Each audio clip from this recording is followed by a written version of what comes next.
دودھ اگر ابل رہا ہے تو اس میں کوئی ہنگامہ نہیں ہے، لیکن اگر اس میں خروش کہہ دیں گے۔ السلام علیکم۔ آج کی ویڈیو بہت اہم ہے کیونکہ آج کی ویڈیو میں آپ کو بتانے جا رہا ہوں جوش اور خروش میں کیا فرق ہے۔ اکثر استعمال ہوتا ہے یہ، اور یہ مترادف لفظ ہے، جوش و خروش۔ لیکن میں نے پہلے بھی کہا تھا کہ شرم و حیا کی طرح یہاں بھی کچھ فرق ہے۔ فرق کیا ہے آج کی ویڈیو میں یہی بتانے جا رہا ہوں، تو چلیے ہم ویڈیو شروع کرتے ہیں۔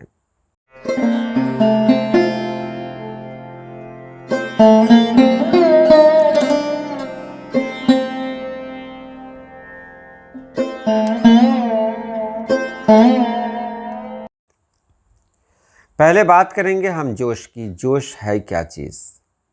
تو جوش کے بارے میں جب میں نے تحقیق کیا، لغت دیکھی میں نے، تو وہاں دیکھیے لغت کے حساب سے کیا آتا ہے۔ حرارت کی بنا پر کسی سیال شے میں ابال یا ابھان، گرمی کی وجہ سے کسی لیکوڈ میں ابھان جو ہو جاتا ہے، جیسے دودھ ہم گرم کر رہے ہوں، اس میں ابھان ہو گیا، ابال ہو گیا، تو اس کو کیا کہیں گے؟ ہم جوش کہیں گے۔ یہ بھی ہے کسی حالت یا جذبے میں زور زیادتی، جیسے غصہ، دیوانگی، محبت وغیرہ وغیرہ، تعصب، رنج، غم، سب کچھ ہے۔ یہاں بھی جوش کا استعمال ہوتا ہے۔ طغیانی بہاؤ میں زیادتی، یہاں بھی جوش میں کہا جاتا ہے کہ دریا جوش میں ہے۔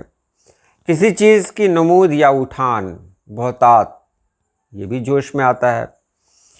اور جوش میں جوانی کے جذبات کا ابھار، زور و شور، یہ سب ہے۔ ولولہ، لو، لگن، دھن، گرمی، حرارت، گرم جوشی، یہ سب کچھ جوش میں ہے جو ہم سبھی لوگ جانتے ہیں۔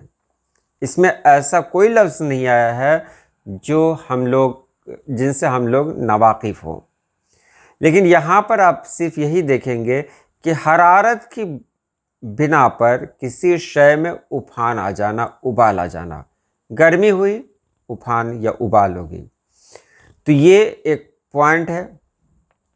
اب خروش کو جب ہم دیکھیں گے تب دونوں کو ملائیں گے، تب آپ کی سمجھ میں آئے گا۔ خروش کہتے ہیں زور کی آواز، شور غل، آہو زاری، رونے کی آواز، فریاد، جذبہ، اثر، غصہ، ولولہ، جوش، تیزی، دریا سمندر کی لہروں کا جوش، فضائے آسمان کی ہلچل، تلاطم۔